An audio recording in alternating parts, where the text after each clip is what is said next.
This summer, we expect the Supreme Court to hand down a ruling on the Masterpiece Bake Shop case.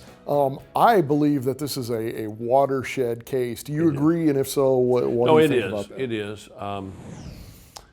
Frankly, I think that we're going to win that one 5-4.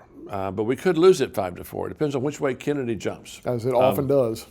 If we had not gotten Gorsuch, we would have lost it. The question is whether or not conscience can be coerced by the government to do that which is unconscionable to them.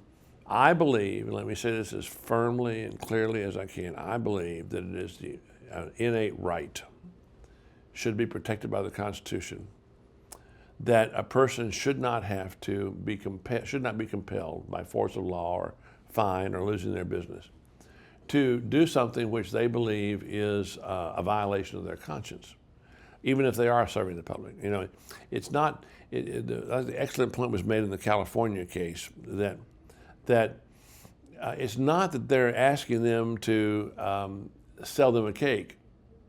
They'll sell them a cake. They want them to bake a cake and to use their artistry to decorate that cake. That goes beyond what's required by the public accommodation laws. I think the problem too is, of course, that at the end of the day, it really is about more than cakes. You touched on the coercion issue. There is an agenda here that's about more than getting a photographer getting a cake, because they could buy a cake. Well, anywhere. That's right. I mean, the comparisons to the civil rights movement are nonsense. There were sections of the country where African Americans could not get public accommodation. They're in a city in America. They're not a town in America where a baker or a wedding photographer or a florist would not be more than happy to provide their services to assist in a wedding between two people of the same sex. So why single out Christians and try to coerce them? It's because this has never been about tolerance. It's never been about tolerance. It's always been about the gay, lesbian, bisexual, transgender, whatever today, alphabet groups wanting to compel society to not only tolerate, but affirm and normalize their behavior. That's always been what it's about. You know, they've even said, we're going to force religions to take homosexuality, homosexual behavior out of the list of sins. Good luck. That ain't gonna happen. And you know, for me, the question of what your attitude is about same-sex behavior is a litmus test for whether you are a real evangelical or not. There's no way you can square that circle. If you believe in biblical authority and you put yourself under biblical authority, the strongest condemnations of homosexual behavior are in the New Testament, not in the Old Testament. Romans chapter 1, 1 Corinthians 6 are Waterford crystal clear. God never condones same-sex behavior. Now, you can have a same-sex temptation that isn't any more sin than a heterosexual temptation would be. But when you let that temptation move over into the lust of the eye and the lust of the mind, much less taking part in a relationship, then you've crossed into sin.